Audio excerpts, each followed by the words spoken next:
Okey, bismillahirrahmanirrahim. Selamat datang ke MF Studios sekali lagi dan tahniah sebab dah berjaya ikuti MF Studios sampai ke sekarang melalui video-video yang sebelum ni.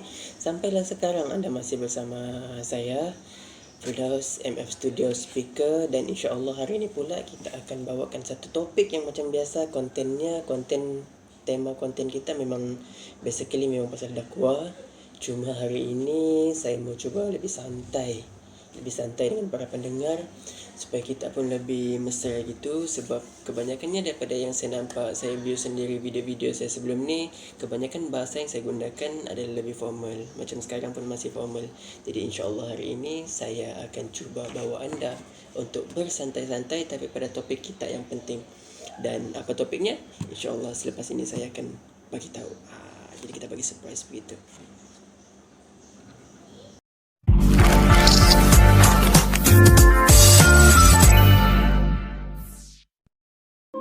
Alright, cekadat. Okey, insya-Allah topik kita pada hari ini pula adalah berkaitan dengan keluarga. Kenapa pasal keluarga? Tiba-tiba MF Studios hari ini talk pasal keluarga. Pada pasal keluarga ni rasanya berpersonal kan. Tapi hari ini saya cuba untuk, macam saya cakap, saya cuba untuk bersantai. Jadi mungkin keadaan kita saya bagi talk dalam bentuk macam bercerita. Mungkin dalam bahasa panggilan pun yang bercerita. Okey, jadi saya minta maaf kalau saya gunakan panggilan aku lah. Saat ni memang biasa, saya biasa aku. Okey, hari ni aku cuba untuk ulas bab mak ayah. Bagi aku kan, okey, bab mak ayah ni adalah satu benda yang penting. Sebab sebagai kau seorang pendakwa, kita sebagai seorang pendakwa, benda ni sudah jadi macam satu common sense. Bila sudah jadi benda yang biasa. Sebab bila seorang pendakwa dia mau buat program, dia akan tanya mak ayah dia juga. Boleh tak saya datang program begini mak? Boleh tak saya datang begini program pak? Jadi kan kadang-kadang benda ni bila kita tak sefahaman dengan mak ayah, kita akan jadi kita punya perjalanan dakwah tu dia terjejas. Bukan sebab apa, bukan ibu bapa ni menjadi penghalang, tapi kadang-kadang kita yang tak bagi faham ibu bapa kita. Akhirnya kita tak dapat teruskan kita punya niat buat berdakwah. So apa kita nak fahamkan mak ayah kita. Dan rasanya topik ni sendiri pun aku pernah hadap, kau pun pernah hadap, kita semua para pendakwah pernah hadap. Jadi bila benda ni kita sudah biasa hadap, jadi saya rasa benda ni jadi satu realiti bagi seorang pendakwah. Kita kena talk juga pasal benda ni. That's why lah hari ini aku cuba untuk bersantai dengan kamu. Dan Alhamdulillah, daripada banyak-banyak topik, aku rasa topik ni aku akan bincang secara serius tapi dalam bentuk yang santai, iaitu isu keluarga. Bukan apa, kadang-kadang sebelum kita mau persalahkan ibu bapa kita, kita kena rujuk diri kita balik sebagai seorang anak. Adakah aku ni sebagai seorang anak, aku sudah cukup tak jadi yang terbaik untuk ibu bapa aku sebelum aku menjadikan diri aku sebagai role model di luar? Itu kita kena fikir balik. Sebab bukan apa, kadang-kadang ada anak yang dia aktif berdakwah. Mungkin aku pun pernah jadi pada salah satu orang daripada yang terjadi begini. Aktif di luar, tapi bila masuk kepada isu mak ayah, kita mau tolong buat kerjaan rumah pun berat. Sebab apa? Kita baru pulang daripada program, dan bila kita urus program ni tahulah penat kan. Jadi kita akan terlupa, terleka daripada kita minta tanggungjawab pada mak ayah. Ini kita tak mahu.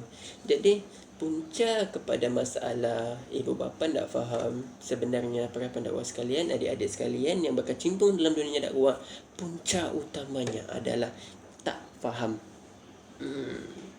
Betul, isunya pasal isu asalnya adalah saat kita tak faham. Okey, cuba tanya balik dalam hati kamu. Aku faham ke mak ayah aku? Aku faham ke apa yang mak ayah aku mahu? Aku ni faham ke apa diorang ni mahu untuk aku? Pernah tak tanya pada dalam diri kita kan? Tanya dalam diri kita pasal benda tu.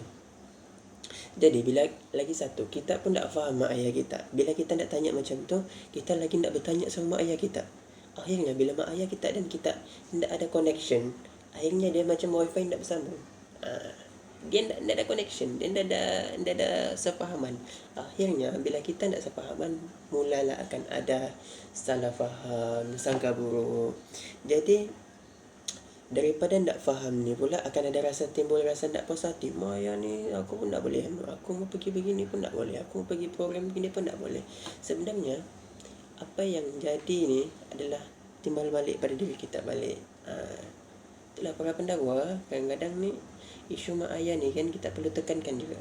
Perlu kadang-kadang kita muhasabahkan juga. Satu hari ni aku cuba untuk sampaikan benda ni.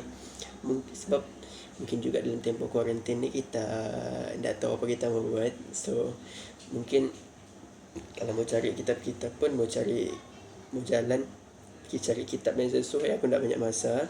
Saya tak banyak masa. And pun tak boleh keluar rumah. So pasal ni. Back to the topic. Kadang-kadang bila kita nak faham dengan mak ayah kita, bila nak faham, dia akan jadi satu lagi masalah, iaitu nak akan rapat. Bila kita nak faham, dia akan jadi tak rapat. Bila tak rapat, nak makan rusak. Pernah tak kau cas phone? Kau pernah cas phone tak? Pernah kan? Macam mana mau tersambung tu cas kalau kepalanya rosak? Kalau kepalanya rosak tapi kabelnya pun tak bagus, tapi kabelnya bagus pun tak guna. Kalau kepalanya bagus, kepala cas bagus, tapi kabel rosak pun tak guna. Begitulah hubungan kita dengan mak ayah. Kalau asasnya kita ni sebagai anak, kita ni kepala cas tu. Kalau kepala kita rosak tapi kabelnya bagus, nah akhirnya nak jadi apa-apa juga dalam kondisi kita di dalam keluarga tu. Tapi bila kita ni seorang yang baik, kita ni seorang yang kepala cas yang baik, tapi kabel kita dengan mak ayah kita nak bagi faham mak ayah kita, sama juga dakwah kita nak akan jalan. Siapa nak rapat? Bila nak rapat nak faham, bila nak faham terhalang. Itu je. Jadi puncanya adalah nak rapat. Sebelum tu ni juga satu punca yang mungkin aku rasa kamu pun pernah rasa, iaitu kita ni selalu rasa mak ayah kita ni kan tak faham pun apa yang kita buat. Sebenarnya mak ayah ni tahu sebenarnya, tapi yang cuma mak ayah ni jenisnya mau anaknya cakap. Mau anaknya cakap. Bila anak nak cakap apa yang diorang mau, kenapa diorang terlibat dengan benda tu, apa sebenarnya diorang mau jadi, tak bagi faham mak ayah, dia akan jadi salah faham lah. Sebab tu aku harap untuk para pendakwa sekalian yang insya-Allah pada masa hadapan, pada masa akan datang akan ligat berprogram, akan teruskan aktif berprogram, tolonglah baiki hubungan kamu dengan mak ayah juga. Sebab apa? Mak ayah ni adalah syurga kita. Syurga seorang manusia, seorang hamba Allah terletak pada reda seorang ibu bapa, pada ibu bapanya, dan syurga yang terletak di bawah telapak kaki ibu. Aku pernah ada benda ni. Dia seorang pendakwa yang baik, tapi bila dia dengan mak ayahnya tak sefahaman. Bila tak sefahaman, akhirnya dia akan jadi salah faham. Mak ayahnya ingat dia ni keluar begitu-gitu je, pergi lepak, pergi mana-mana. Dia nak bagi tahu pun mak ayah dia. So dia cakap, kalau aku bagi tahu mak ayah aku pun, mak ayah aku nak faham. Jadi tak bagi faham mak ayahnya.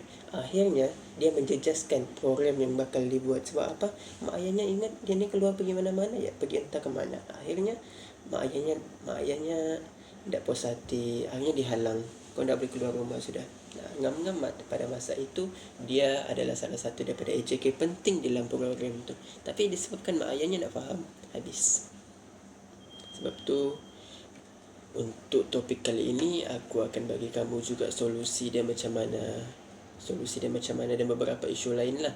Tapi mungkin tu pada part yang kedua. Untuk part yang pertama ni aku mau bagi kamu intro ya, faham yang isu mak ayah ni adalah isu yang penting untuk kamu juga.